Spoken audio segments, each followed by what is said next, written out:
You've had a terrible day, nothing feels right. Someone upset you, something didn't go as planned. Or maybe you can't even explain why you're feeling down. So what do? Do you search for the happiest song you can find?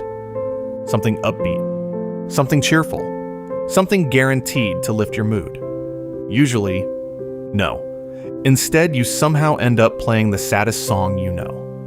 The one that makes your chest feel heavy. The one that reminds you of people you've lost, or moments you can't get back. Sometimes, you even put it on repeat. It's strange, isn't it? When you're cold, you don't make yourself colder. When you're hungry, you eat. But when you're sad, why would you choose something even sadder? Why does your brain seem to crave sadness right when you're already feeling it? At first, it seems like a terrible idea. Shouldn't sad music make you feel worse? That would certainly make sense. If you're angry, hearing someone yell usually doesn't calm you down. If you're anxious, more panic rarely helps. So why would sadness work differently? For years, psychologists wondered the same thing, and the answer turned out to be much stranger than anyone expected. Imagine walking into a room where everyone is laughing. They're telling jokes, having fun. Meanwhile, you're carrying one of the worst days of your life. How would that feel? Probably isolating. Now imagine walking into another room. Nobody says a word, but someone quietly starts playing a song that somehow sounds exactly like what you're feeling. Suddenly, you don't feel as alone. Nothing in your life has changed. The problem is still there, but someone or something finally seems to understand. That's one of the biggest reasons sad music is so powerful. It doesn't necessarily change your emotions. It matches them. Psychologists sometimes call this emotional validation. Think about what usually happens when someone tells you, "Don't be sad." It almost never works. Not because they're trying to be unkind, but because your brain doesn't feel understood. Now imagine someone says, "Yeah, that really does sound painful." Nothing has been fixed. Yet somehow, you breathe a little easier. Sad music often does exactly that. Without using your name, without knowing your story, it somehow says, "I get it." But here's where the mystery gets deeper. If matching our emotions feels good, why don't we do this with every emotion?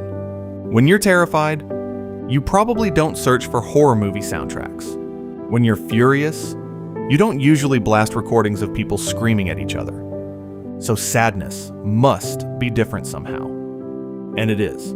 Here's something fascinating. Your brain knows the song isn't actually happening to you. Even if the lyrics describe heartbreak, your brain recognizes that you're experiencing art, not danger. This creates something psychologists sometimes call safe sadness. It's similar to watching a sad movie.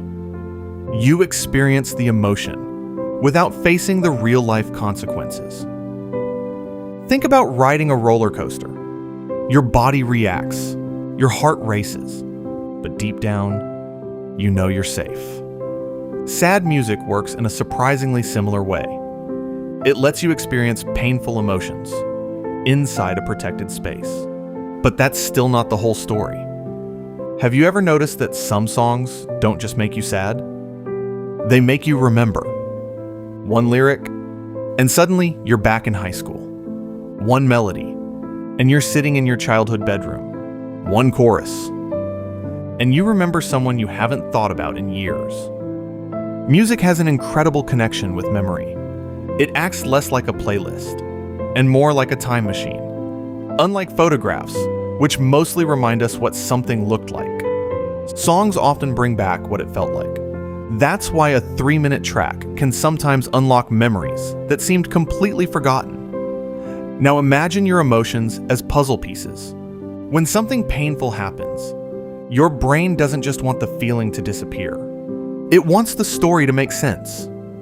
Researchers believe people often use music to help organize complicated emotions, not solve them.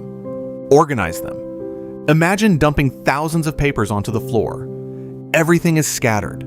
Then someone starts sorting them into neat folders. Nothing has been thrown away, but suddenly, everything feels less chaotic. Music can do something similar with emotions. It gives feelings a beginning, a middle, and an end. Almost like turning raw emotion into a story your brain can understand. Here's another twist. Have you ever noticed that sad songs don't always leave you feeling worse? Sometimes, you actually feel lighter afterward. Why? One reason may be that emotions often lose intensity once they're fully experienced, instead of constantly avoided. Imagine trying not to think about an itch. The harder you ignore it, the more you notice it. Emotions can behave similarly. When sadness is acknowledged instead of constantly pushed away, it often becomes easier for the brain to process. That doesn't mean music magically cures sadness. Far from it. But it can create a space where difficult emotions become easier to sit with. Now let's talk about something almost everyone has experienced. You recommend a sad song to a friend. They listen. And somehow, they say, "This is exactly how I feel." How is that possible? You have completely different lives, different families, different memories. Yet the same song fits both of you. Researchers think one reason is that music often communicates emotions in broad, universal patterns, rather than specific events. The lyrics might mention one breakup, but what people hear is loss, hope, regret, missing someone. The details belong to the songwriter. The emotions belong to all of us. Here's something even stranger. People don't always choose the saddest song. They often choose their saddest song, a track connected to a particular person, a particular summer, a particular goodbye, which means they aren't only listening to music, they're revisiting part of their identity. Songs quietly become storage boxes for different versions of ourselves. The teenager you used to be, the person you were before moving away, the version of you before everything changed. Pressing play isn't just remembering the music. It's briefly meeting an older version of yourself. Now here's the biggest surprise. Many psychologists don't think people listen to sad songs because they enjoy sadness itself. They enjoy what sadness can create: reflection, connection, comfort, meaning. Think about talking to a close friend after a difficult day. You're discussing painful things, yet you usually leave feeling better. Not because the conversation was cheerful, because you no longer carried the emotion alone. Sometimes, a song quietly becomes that conversation. Of course, there's an important balance. For many people, sad music is comforting and helps them process emotions. But if listening to it leaves you feeling consistently worse, or keeps you stuck in painful thoughts for long periods, it may stop being helpful. Like almost everything involving the brain, context matters. The same song can comfort one person and overwhelm another. So, why do you intentionally listen to sad songs when you're already sad? Not because your brain wants more pain, but because it wants understanding. Because matching an emotion can feel more comforting than fighting it. Because music creates a safe place to experience difficult feelings. Because songs organize memories into stories. And because sometimes hearing someone else give a voice to your emotions makes them feel a little less lonely. The next time you catch yourself reaching for that one heartbreaking song, remember, you probably aren't choosing sadness. You're choosing something much older and much more human, the need to feel understood.